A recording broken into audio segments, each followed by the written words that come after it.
저는 로모라고 합니다. 화면 좀 띄워주실까요?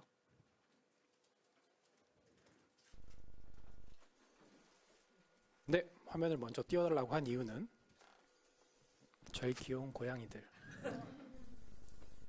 저희 고양이는 아니지만 어찌됐건 귀여우면 제 거죠? 한번 보시고 웃으시면서 이 강의가 편하게 들으실 수 있는 강의라는 걸 조금 미리 분위기를 보여드리려고 이 귀여운 고양이를 데리고 왔고요. 저는 말씀드렸다시피 로모라는 사람입니다. 프리랜서 웹사이트 제작자로 시작을 해서 지금은 증권금융 쪽에 PM이나 그리고 기획 쪽을 주로 하고 있습니다. 이와 관련해서는 이따가 이제 오픈 톡방을 하나 만들어 놨는데 궁금하신 부분들이 있으면 그쪽으로 여쭤보시면 되고요. 자, 주제를 말하기 전에 먼저 저도 이런 식의 장표로 발표를 해본 건 처음입니다. 되게 조금 특이할 거예요. 그리고 가볍게 얘기할 겁니다.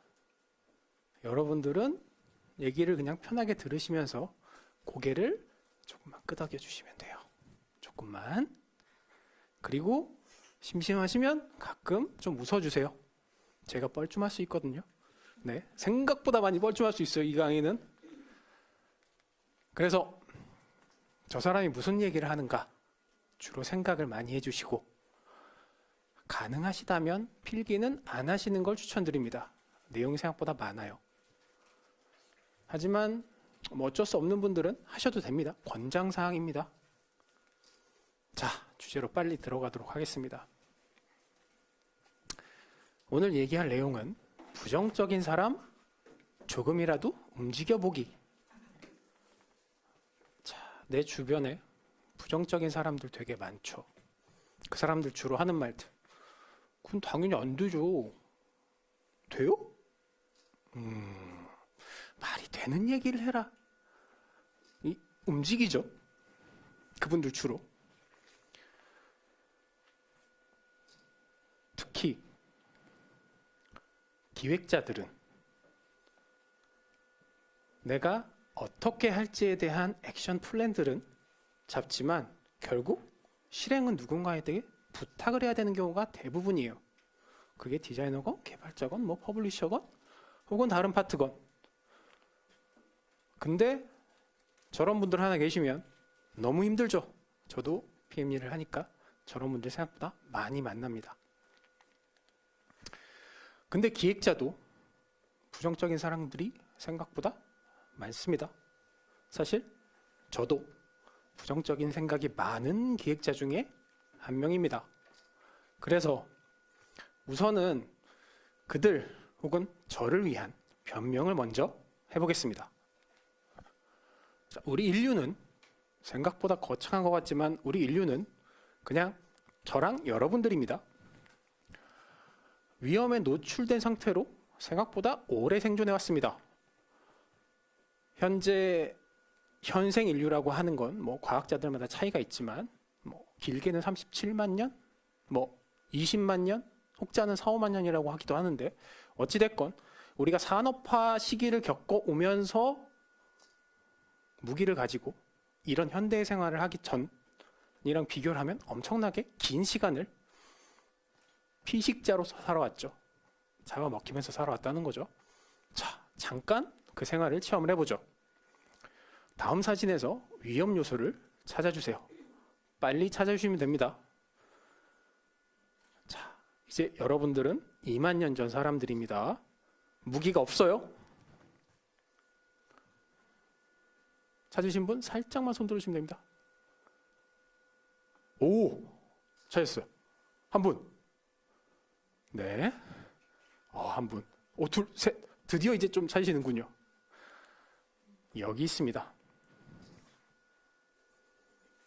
다들 돌아가신 거죠? 네. 돌아가신 거예요. 다음. 이거 조금 어렵습니다. 오! 적응들을 빨리 하시는데요. 네. 여기 있습니다. 자, 이런 생활에서 살아왔던 사람들, 만약에 이런 생활에서 사는데 내가 긍정적인 생각만 한다. 그럼 어떻게 돼요? 이제 저런 분들이 와서 이제 앙 하시겠죠. 그러면 그분들은 유전자를 못 남기시겠죠. 그렇습니다. 그래서 부정적인 생각 자체가 사실 생존과 직결된 리스크 관리에서 항상 필요한 요소들입니다. 그게 경계심을 갖게 하고 그게 날 살게 해주니까요. 그래서 내 목숨은 소중하죠. 자, 근데 문제는 시도 때도 없이 뭐든 다 위험해. 위험하다고 안 된다고 라고 얘기하는 사람들이죠. 저도 이런 개발자들 많이 만나봤습니다. 제가 PM으로서 프로젝트를 할 때 고객사랑 협의를 하면서 최대한 걸러서 그쪽에서 제발 해주세요라고 부탁하는 것만 받아와서 이제 개발자한테 얘기를 하죠. 저 발자님 이것 좀 해주시면 안 될까요? 그럼 저희 발자분 오시고 한마디 하시죠. 속도가 안 돼요. 자, 그럼 저 한마디 해야죠. 그거 좀 고민을 해봤는데 DB를 좀 분리해갖고 DB 탭을 좀 분리하고 이렇게 하면 어찌됐건 계속 쓸 거니까 이렇게 하면 안 될까요? 라고 하면 발자분 그거 하면 테스트 다시 해야 되는데요. 되겠어요? 그럼 이제 저희는 다시 PM의 권한으로 저희 모두 테스트 할 겁니다. 괜찮습니다. 어떻게 안 될까요? 그럼 발자분 일정이 안 됩니다. 미리 얘기했으면 참 좋았죠? 이런 사람들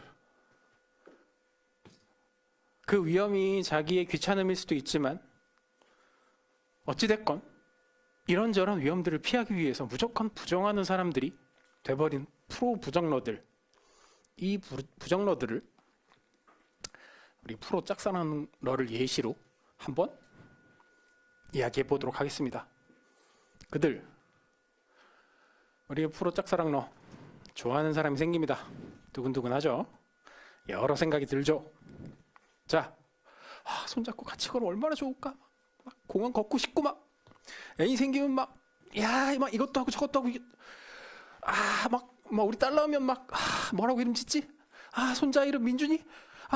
너무 흔한데 뭐 하지? 막 가죠. 근데 실제로 고백이 필요한 시점이 되면 이런 생각을 하죠. 근데 거절하면 어쩌지? 지금 관계도 나쁘지 않은 것 같은데? 그러면 이렇게 생각을 하게 되죠. 난 짝사랑이 체질인 것 같아 하고 친구한테 전화해서 이렇게 얘기합니다.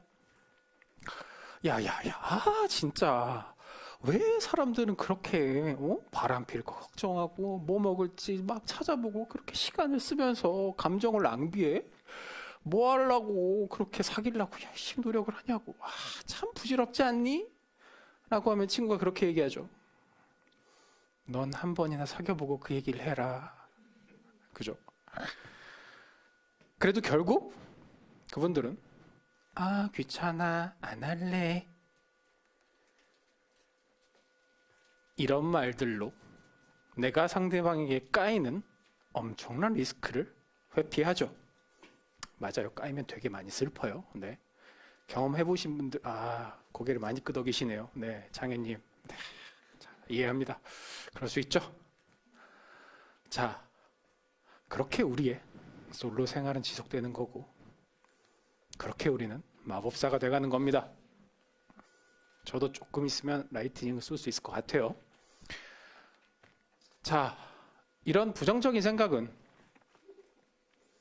결국 생각에서만 끝나는 게 아니라 부정적인 행동으로 이어지는 데서 문제가 생기는 겁니다. 필요는 한데 그걸 극복할 의지가 없거나 혹은 진짜로 내가 힘이 없을 수 있죠. 그런 사람들을 위해서 어떻게 해야 할 것인가? 자, 그 연결고리를 끊기 위해서 사람이 어떻게 생각하는지를 한번 봅시다. 사람의 사고 이해하기. 자, 먼저 소개드릴 분은 이제 훤하시죠? 다니엘 캐너먼이라는 인지심리학자 분이십니다. 이분은 노벨 경제학상을 수상하셨지만 경제학을 한 번도 들어본 적은 없으세요. 여튼 이분이 쓰신 생각에 관한 생각이란 책, 영어라서 제가 읽지는 않겠고 이렇게 이겁니다. 네. 원서고 굳이 사지는 마세요. 잠깐 보여드리면 두께가 이만합니다.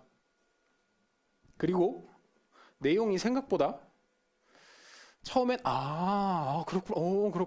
그렇구나 한 3분의 1쯤 가면 그러고 싶지 않아 하면서 이제 주무실 때 쓰시게 돼요.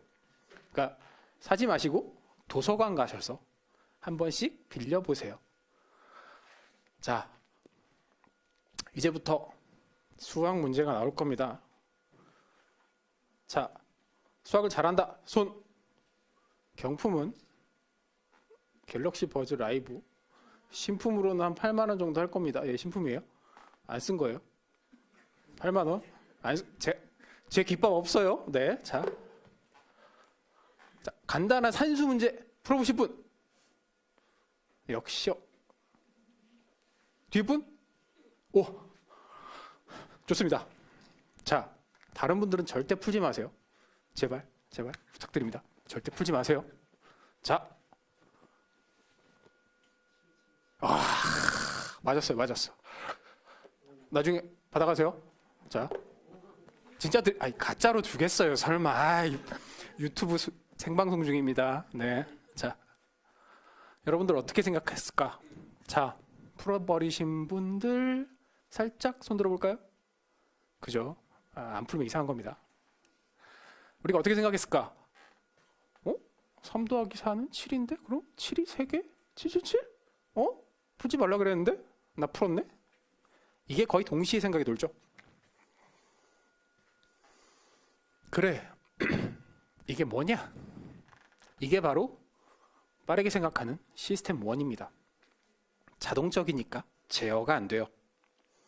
근데 이 시스템 1들을 제어가 안 되지만 빠르기 때문에 우리는 대부분의 상황에서 이 시스템 1을 사용합니다.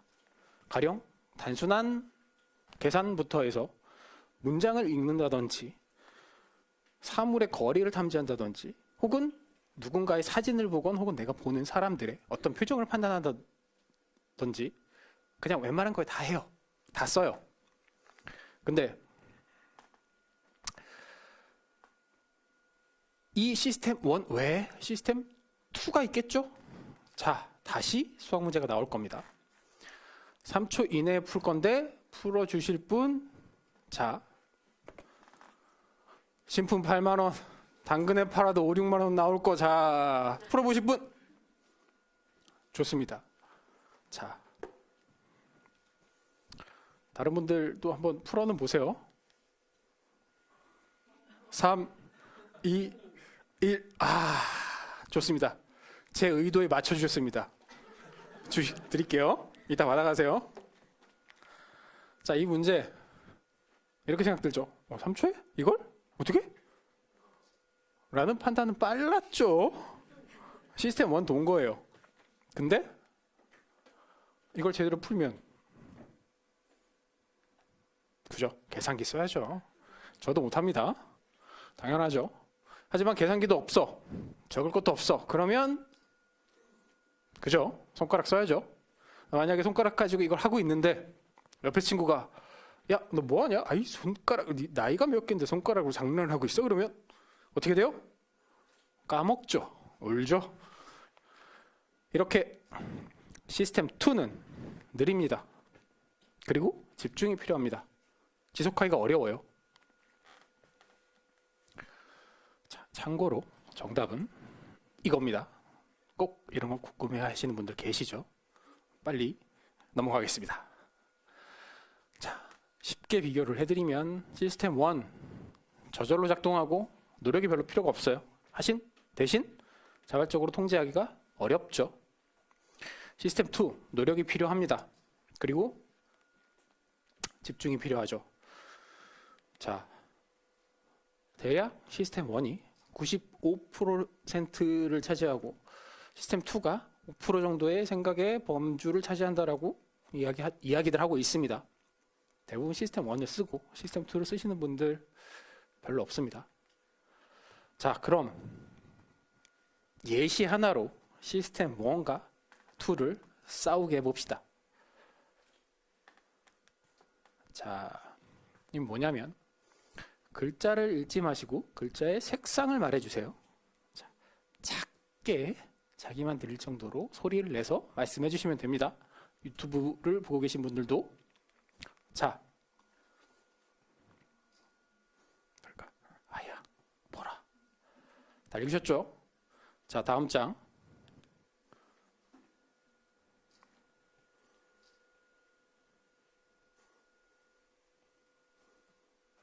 많이 느려졌죠? 그죠? 뭐냐? 내 시세포에 들어온 글자 그냥 아는 글자 읽고, 근데 색상 읽으라고 했으니까 아니야 시스템 2가 색상 읽어야지 라고 해주는 거죠. 그래서 우리는 다시 색상을 읽고 있습니다. 자, 이건 결국 뭐냐? 시스템 1 막 나갑니다. 그럼 시스템 2가 잡아주는 거죠. 마치 술 먹고 새벽에 들어왔을 때 우리 어머니들께서 너 이렇게 막 살면 어떻게 하니? 하면서 등짝을 뚫으시면 어떡해요? 이렇게 막 살면 안 되는 건가? 이게 막 사는 건가? 라고 생각을 하게 되죠. 그런 시스템 2, 이 얘기는 조금 있다가 해결책을 얘기할 때도 한번 다시 말씀을 드릴 겁니다. 자, 시스템 1과 관련된 단어들, 이 단어들은 사실 시스템 2와 관련된 단어들이 많지가 않아요. 그냥 대부분 시스템 1과 관련된 단어들이고 무의식적이기 때문에 심량 용어들은 대부분 이런 단어들로 채워져 있습니다. 자, 우선 나부터 바뀌어봐야겠죠? 제가 시스템 1과 2를 말씀드린 이유는 당연히 이걸 설명드리려고 말씀을 드린 거고, 그러면 자동으로 생각이 나는 시스템 1을 써서 한번 부정적인 나를 탈출해 봅시다. 공짜니까. 자, 우선 연상작용. 그냥 연상이 되는 거죠. 근데 한 번 연상이 아니라 여러 번의 연상도 됩니다. 그걸 점화 효과라고 하는데, 제가 보여드리는 그림을 보고 이 단어들을 만들어 주시면 됩니다. 그쵸, 치킨이죠.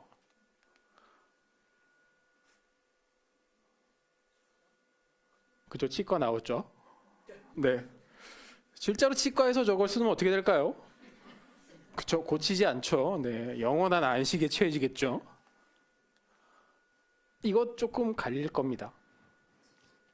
그쵸, 치약,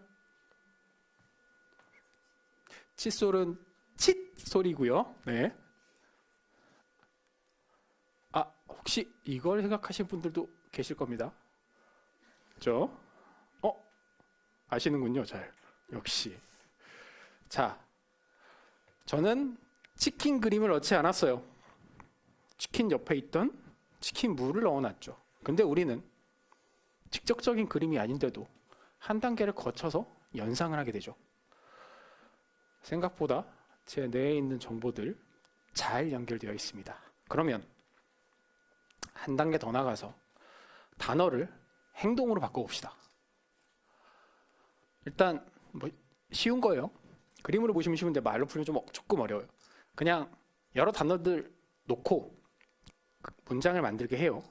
그리고 그 사람이 특정 거리를 걸어가는 걸 뒤에서 몰래 보면서 시간을 잽니다. 그렇게 시간을 재서 걷는 속도가 어떻게 변하는지를 측정한 실험이에요. 친절하게도 MBC에서 영상을 만들어 주셨네요. 한글날 특집 노인을 암시하는 단어들이 쭉 나와 있죠. 이 단어들을 가지고 문장을 만든 다음에 이렇게 걷는 속도를 측정했습니다. 그러니까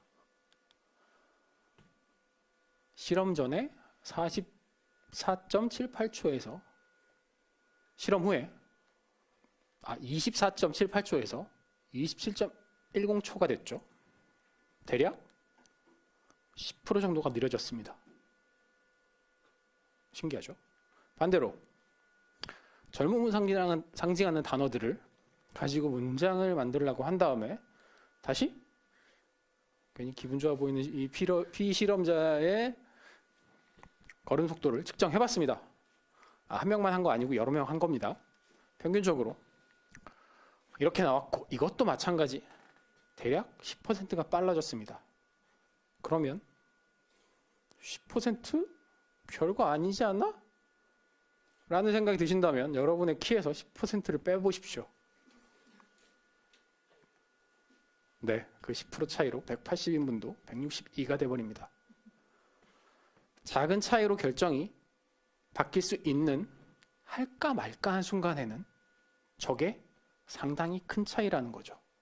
더군다나 노인과 관련된 단어를 가지고 문장을 만든 것과 젊음을 상징하는 단어를 가지고 문장을 만든 것, 그 두 개를 비교하면 20% 이상의 차이가 납니다. 큰 차이죠. 자, 지금 말씀드린 게 관념 운동 효과라고도 하고 플로리다 효과라고도 합니다. 이렇게 단어로 파생된 생각들이 여러분의 행동을 바꾸기도 합니다. 그럼 반대로 행동도 생각을 바꿀 수 있을까? 이 실험은 1980년대 실행된 실험입니다. 80년대라서 라디오가 있고요. 일단 라디오를 들으면서 고개를 끄덕이기, 그리고 라디오를 들으면서 고개를 도리도리 하기, 그리고 물어봅니다. 어느 쪽이 음질이 더 좋을까요? 물론 당연히 똑같은 음질이겠죠.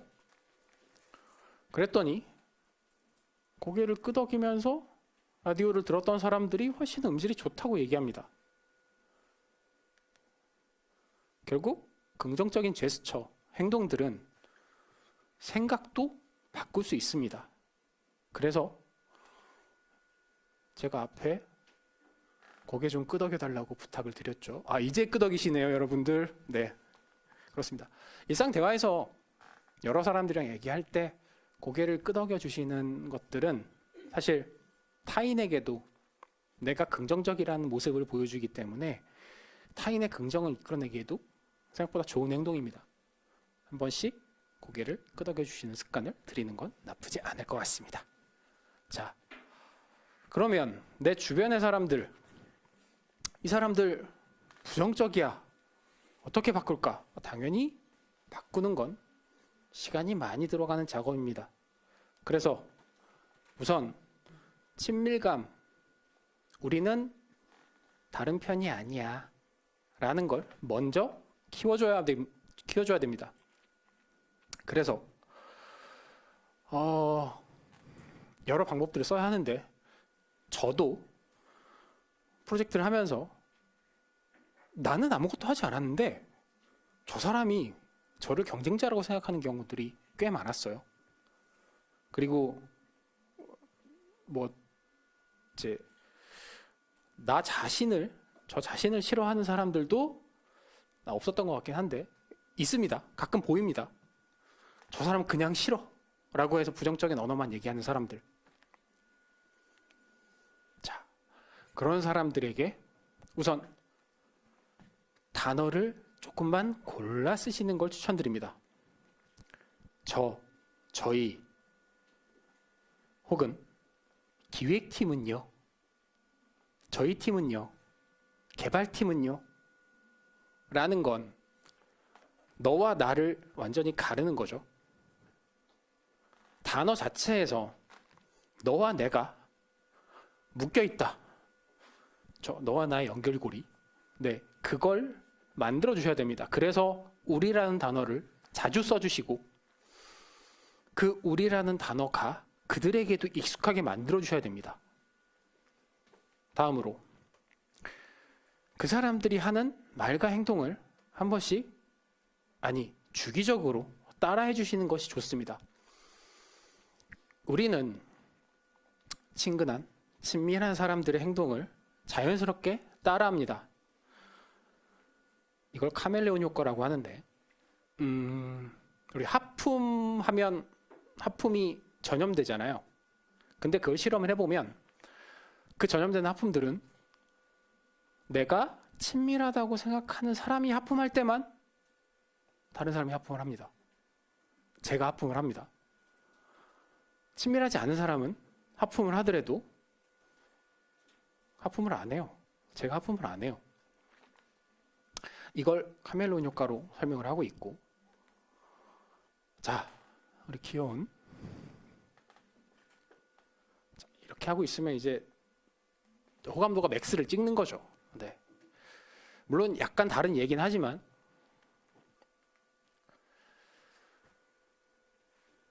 말과 행동을 따라하면서 친밀감이 올라간다라는 게 아까 말씀드렸던 친밀감이 있으면 말과 행동을 따라하지만 반대로 말과 행동을 따라했을 때 친밀감이 올라간다라는 실험도 있어요. 그걸 영업에서도 많이 쓰고 이걸 미러링 효과라고 합니다. 그래서 이런 부정적인 분들이 이런 거 따라라는 얘기가 아니죠. 그냥 간단하게 회의를 해.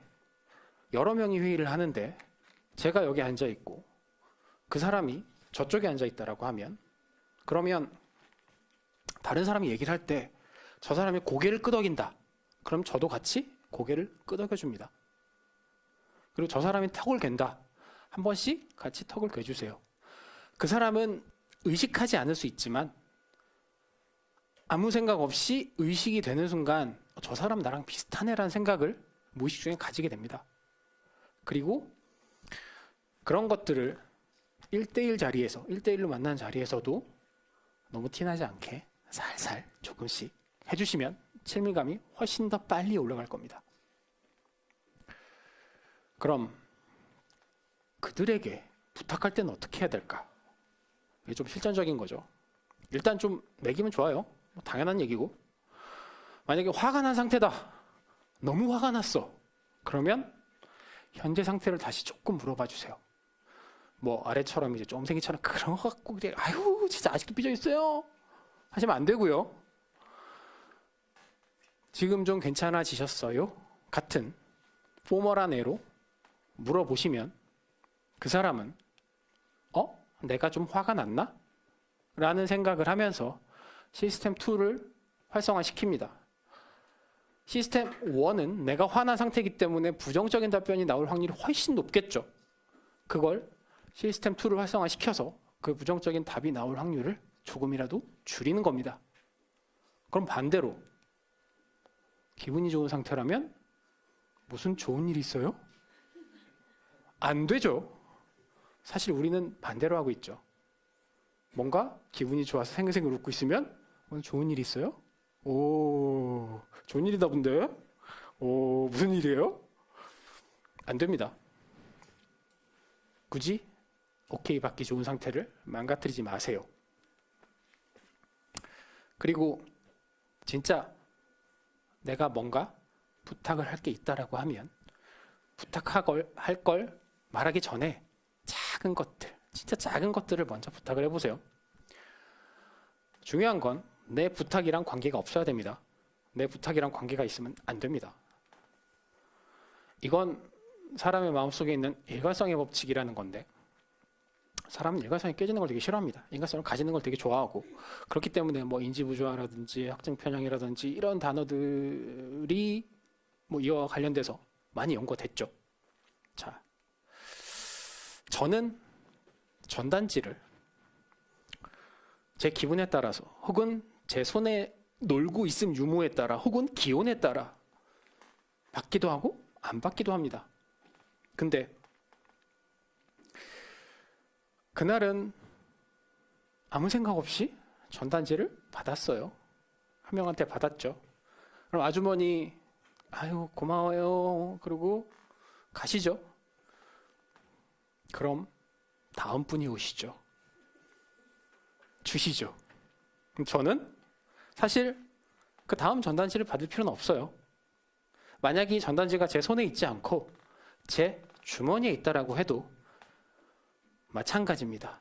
이 전단지를 다시 받을 필요가 없는데 저는 그냥 전단지를 다시 받습니다.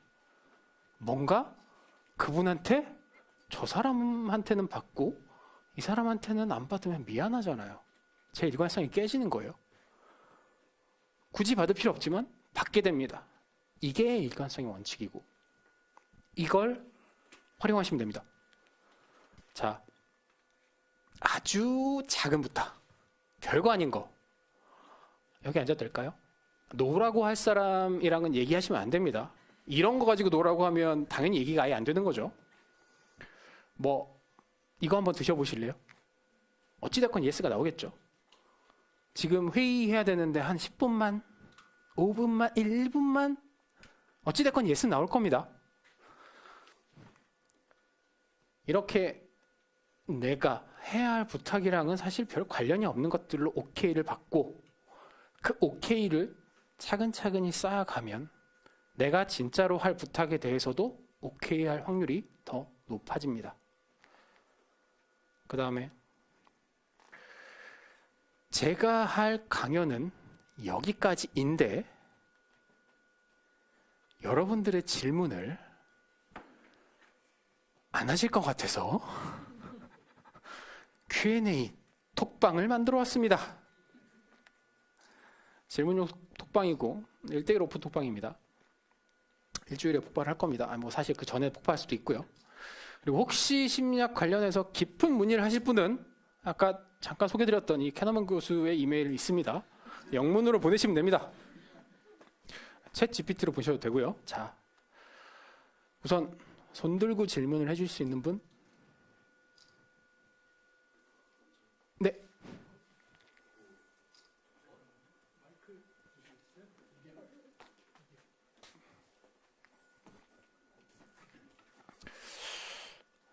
잠깐 짬을 이용해서 아까 유튜브에서 레브닝 강의에서 왔던 질문에 답변을 잠깐 드리자면 회의하기 싫어해요. 어떻게 회의를 하게 하죠? 라는 질문이 있었죠. 일단 보셨죠? 부정적인 사람들 설득하는 방법들 이걸 쓰시면서 일단 가장 많은 회의하기 싫은 사람들의 가장 많은 불만은 뭐냐면 나 일도 많은데 왜 계속 회의해? 그거 영양가도 없는 회의잖아.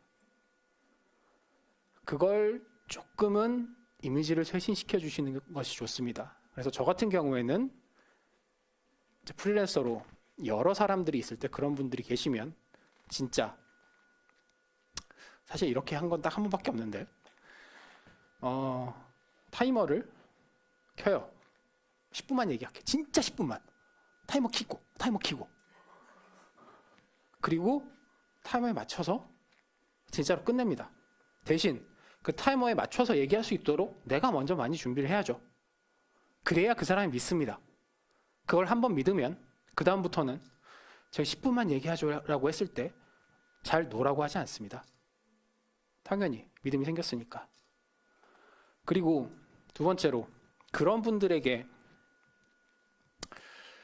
회피적 성향이 강합니다. 귀찮은 거 싫어. 나 시간 뺏기는 거 싫어. 그런 분들은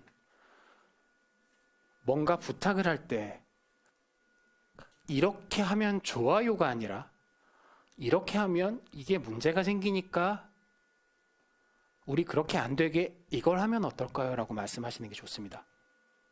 그래야 그 방법을 회피하면서 당신이 살아갈 방법은 이거다라는 생각을 하기 때문에 얘기를 하는 거기 때문에 그 사람들도 내 의견에 동의해 줄 확률이 높아집니다.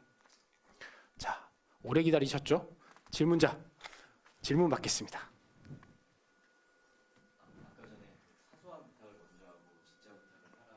네. 네.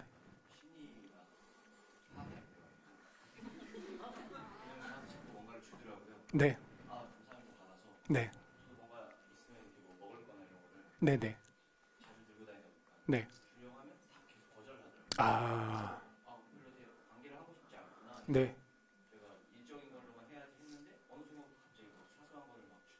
네.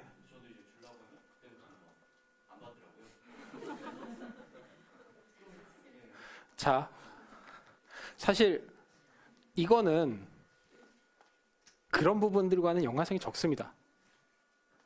정확히 말하면 그건 이것과 연관성이 적어요. 자,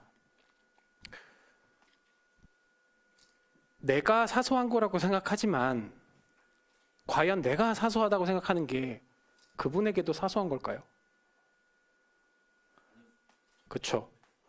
나는 이 사람에게 베풀어야 되는 사람이지만 뭔가 받았을 때 이 조그만 거라도 받으면 나 부담스러워 라고 하면 충분히 그런 반응을 보일 수 있습니다.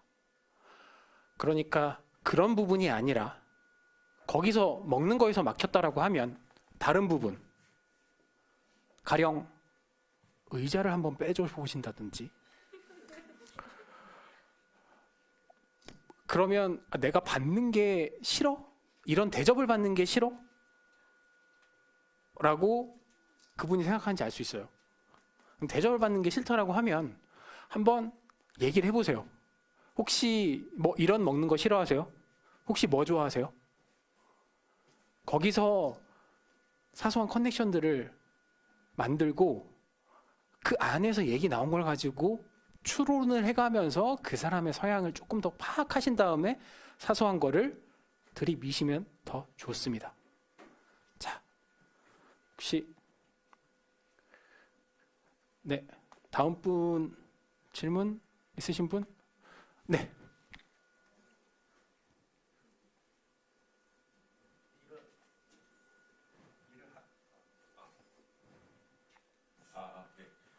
일을 하다 보면 네. 제가 질문한 내용에 대해서 답변이 아니라 약간 다른 소리를 하는 경우들이 좀 있거든요. 네. 예를 들면은 저는 일정이 그래서 다 이해했으니까 일정이 며칠 걸릴 것 같냐를 물었는데 그거를 말로도 물어보기도 하고 때문에 말로 하면 약간 흐려지니까 명시적으로 이제 텍스트로 물어보는 경우도 많고 네. 이것도 하고 이거 한 다음에 저것도 하고 저거 한 다음에 저것도 해야 될 것 같아요로 끝나는 답변이 올 때가 있어요. 그러면 저는 다시 한번 물어보잖아요. 네. 그럼 그거 하면은 그게 총 며칠 정도 걸리는 공수인가요? 다시 또 물어보게 돼요. 이런 경우에 한 번에 좀 제가 원하는 답을 받아내려면 어떻게 물어봐야 될까요? 개발자일까요? 그런 경향들이 개발 쪽일까요? 아니면 어떤 쪽일까요? 개발 쪽이 좀 개발 쪽이 많다. 일단 내가 A가 안 되냐고, A가 언제까지 되냐고 물어보는데 B, C, D, F, Z까지 와서 이거 해야 됩니다라고 답변이 온다라는 거죠. 그러면 우선은 시간이라는 걸 먼저 얘기해 주시는 게 좋습니다.